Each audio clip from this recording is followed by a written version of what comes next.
madaxweyne ku shaag uu ku yahay oo xaqeeni xuquuqdii gobolka Hiiraan iyo Hirshabelle aan ku lahayn duudsiyay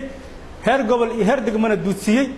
marka geed dheer iyo geed gaaban waxaan u fuuleynaa inaan xuquuqdeena si karti leh oo raganimo leh oo la yaqaan aan ku raadsano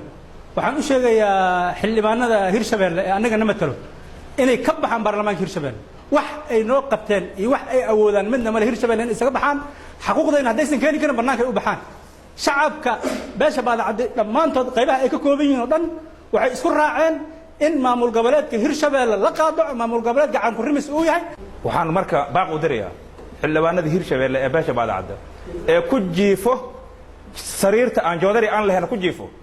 ha iskiga tagaan meesha haday ay ogaa kareen baahida ka jirta deegaanka iyo dalka iyo dadka iyagu gooniga ah maadaama iyaga soo doorteen hadiise ay raadiyaan labadii 4 sano 2 sano lacagtii hore ka baxday ay raadiyaan 2 sano dabana ay goobaan lacagtii ay ku imaan doonaan dadkoodii iyagu waa kala dhinteen waa isma haayeen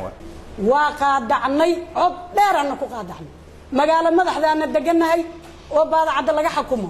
haday dadka ay moodeen Hirshabelle haday moodeen magaalada Beledweyne inay ku tumato baadacad Beledweyne burburti jalaqsi bas ay degantahay leediin waa daarki doontiin